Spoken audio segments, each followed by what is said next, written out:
How are you all. बच्चे, हिंदी कक्षा में आपका स्वागत है। तो चलिए शुरू करते हैं आज का पाठ। तो बच्चों, इस कहानी निरर्थक जोखिम में एक बच्चे की बात की गई है जिसका नाम शोभित है। और वो पता क्या करता है, वो झूठी प्रशंसा पाने के लिए लगातार अपनी जान को जोखिम में डालता रहता है, जिसके कारण उसे कई मुसीबतों का सामना करना पड़ता है। तो इस पाठ में यही समझाया गया है कि हमें अपने बड़ों की, अध्यापकों की आज्ञा का पालन करना चाहिए और साथ ही साथ अगर हम जोखिम उठाएं भी तो अच्छे कामों के लिए उठाना चाहिए, अन्यथा प्रशंसा पाने के लिए कभी भी अपनी जान को जोखिम में नहीं डालना चाहिए। तो चलिए शुरू करते हैं आज का पाठ निरर्थक जोखिम। हमारी आज की कहानी का नाम है निरर्थक जोखिम। किसी फिल्मी हीरो की तरह हमारे इस हीरो के भी आगे पीछे दाएं बाएं दो चार चेले चमचों का मंडराना एक सामान्य सी बात है, लेकिन हमारे इस हीरो में एक कमी है। उसे अजीबोगरीब जोखिम भरी हरकतें करने में एक अलग सा आनंद आता है। डर के आगे जीत है उसके जीवन का मूल मंत्र है। जनाब, शोभित साइकिल तो ऐसे चलाते हैं जैसे स्पोर्ट्स बाइक चला रहे हों। साइकिल पर स्टंट दिखाना तो इनका परम धर्म बनता है। आज साहब सीटी से फिल्मी धुन बजाते स्कूल को निकले हैं। इनकी साइकिल मानो हवा से बातें कर रही है। अचानक शोभित के अंदर का सोया हुआ हीरो जाग उठा और हीरोगिरी के जोश में शोभित दोनों हाथ छोड़कर तेजी से पैडल मारता हुआ साइकिल चलाने लगा। और जब ढलान वाली सड़क आई तो साइकिल को हाथों से नहीं, पैरों से संभाला। पैरों से मतलब समझे? हाथ हवा में और पैर हैंडल पर। साइकिल का ऐसा कमाल का बैलेंस देखने वाला था। और उससे भी ज्यादा देखने वाली चीज थी दोस्तों की प्रशंसा से भरी नजरें और दांतों तले उंगली से दबाए खुला रह गया उनका मुंह। नवीन से तो न रहा गया, वे बोल ही उठा, कमाल है शोभित, गजब का संतुलन है तुम्हारा। गर्व और प्रसन्नता से फूला ना समाता हमारा शोभित फिल्मी अंदाज से कहने लगा, अभी तुमने देखा ही क्या है, नए नए आए हो ना। नवीन शहर में नया नया आया था और शोभित का पड़ोसी और सहपाठी था। स्कूल पहुंचने पर क्लास में भी शोभित की उल्टी सीधी हरकतें जारी थी, जिन्हें देखकर लड़के तालियां बजा रहे थे। स्कूल क्या, घर में भी शोभित के कारनामे कुछ कम नहीं थे।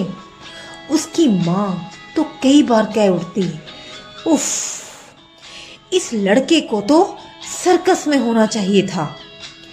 एक दिन नवीन और शोभित अपने अपने घर की छत पर बैठकर पढ़ रहे थे। शोभित को किसी सवाल को हल करने में कठिनाई आ रही थी। बस फिर क्या था, शोभित फिल्मी सुपर हीरो की तरह दोनों छतों के बीच की 5 फुट की दूरी को फलांग कर नवीन की छत पर जा पहुंचा।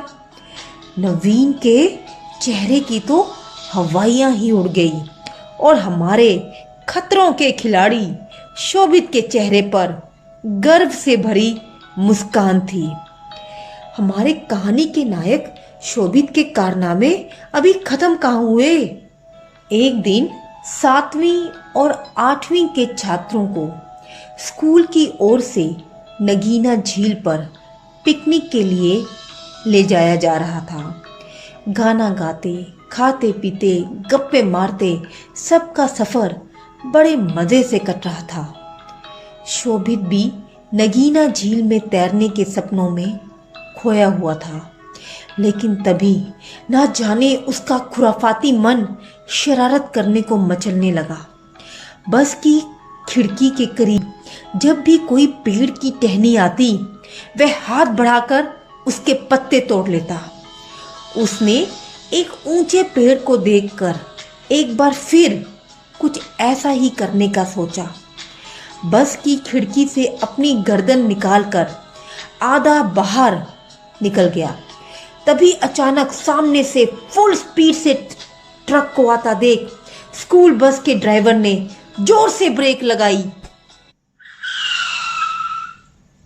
बस को एक झटका सा लगा और शोभित, अरे अरे अरे, जैसा आप सोच रहे हैं वैसा कुछ नहीं हुआ, लेकिन हाँ, उसका संतुलन जरूर बिगड़ गया और पेड़ की टहनियों से उसके हाथों में काफी खरोंचे आ गई।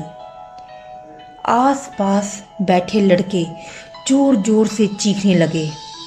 अध्यापक दीनानाथ जी जल्दी से उसके पास आए। बस से फर्स्ट एड का डिब्बा निकालकर उसकी मरहम पट्टी की। शोभित के चोट लगे हाथ में बहुत दर्द हो रहा था। कुछ ही देर में बस नगीना झील के पास पहुंच गई। सभी लड़के खेलने में मस्त हो गए। कोई क्रिकेट खेल रहा था, कोई फुटबॉल, तो कोई आंख मिचोली। बच्चे नगीना झील में भी तैर रहे थे, लेकिन हमारा हीरो शोभित अकेला बेबस सा पेड़ के नीचे बैठा था। उसे अपने पर खूब गुस्सा आ रहा था। नगीना झील में तैरने और पिकनिक के मजे लेने के सपने सब उसकी हीरोपंती के चक्कर में रह गए। वह मायूसी से सबको तैरते देख रहा था। तैरते तैरते एक लड़का सुनील दूर निकल गया। काफी दूर जाकर जब सुनील ने पीछे मुड़कर देखा तो किनारे को अपने से बहुत दूर देखकर वह घबरा गया। उसके हाथ पांव तो पहले ही थकावट से बोझिल हो गए थे। एकाएक उसे लगा कि अब उससे तैरा नहीं जा रहा। हाथ पांव जैसे सुन पड़ते जा रहे थे। वह जोर जोर से चीखने चिल्लाने लगा। अब वह बार बार पानी में डुबकियां खाने लगा। शोभित की निगाहें कब से सुनील को देख रही थी।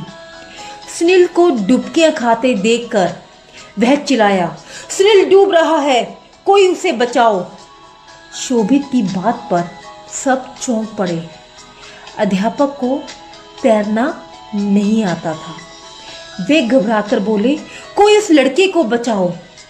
तभी नवीन सुनील को बचाने के लिए झील में कूद पड़ा। लगभग 2-3 मिनट में वह सुनील के पास पहुंच गया। उसने डुबकियां खाते सुनील के बाल पकड़े और बड़ी मुश्किल से उसे अपनी पीठ पर लाद लिया। अब वह वापस किनारे की ओर तैरने लगा। किनारा उसे बहुत दूर नजर आ रहा था। थकान से उसके हाथ पांव जवाब दे रहे थे। ऊपर से सुनील का बोझ भी था। सुनील ने उसके गले में बाहें फंसाई थी। बार बार नवीन की सांस उखड़ रही थी। किसी तरह वह किनारे पर पहुंच गया। सभी नवीन की बहादुरी की प्रशंसा कर रहे थे। कोई नवीन को टार्जन, कोई हीरो और कोई फैंटम का खिताब दे रहा था। अध्यापक ने भी नवीन की पीठ थपथपाई और बोले, शाबाश नवीन, तुमने अपनी जान पर खेलकर सुनील को बचाया है। इतना बड़ा जोखिम कम ही लोग उठा पाते हैं। सभी लड़के नवीन को घेरे अब भी उसकी बहादुरी की प्रशंसा कर रहे थे। उधर शोभित सोच में पड़ा था कि जोखिम तो वह भी सदा उठाता आया है, पर कितना फर्क है उसके जोखिम उठाने में और नवीन के जोखिम उठाने में। उसके काम दूसरों को प्रभावित करने, उनकी वाहवाही लूटने और झूठी शान दिखाने के लिए होते थे। इसी चक्कर में आज उसके हाथ में चोट लगी, जबकि नवीन ने अपनी काबिलियत का इस्तेमाल सुनील की जान बचाने में किया। कितना अंतर है दोनों की सोच और दोनों के कार्यों में। और तब हमारे शोभित ने मन ही मन ये फैसला लिया, अब से वह भी अपनी काबिलियत का प्रयोग निरर्थक जोखिम में ना करके अच्छे कामों में यानी सार्थक कामों में करेगा। और बच्चों, इसी के साथ यहाँ पर कहानी समाप्त होती है। अरे अरे रुको, ऑडियो को बंद क्यों करने लगे? कहानी तो समाप्त हो गई, लेकिन इसी के साथ शोभित की एक नई सोच, एक नए जीवन की शुरुआत हुई। और हम सब ने भी तो ये सीखा, झूठी शान के परिंदे ही ज्यादा फड़फड़ाते हैं, बाज की उड़ान में कभी आवाज नहीं होती।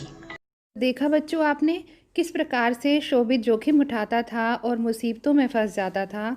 दूसरी ओर नवीन ने जो जोखिम उठाया वो किसी की भलाई के लिए उठाया। तो बच्चों, हमें शोभित जैसे काम नहीं करने हैं, हमें नवीन जैसा बनना है और अपने बड़ों की आज्ञा का पालन करना है। मैं आशा करती हूँ आपको ये पाठ भली प्रकार से समझ आया होगा।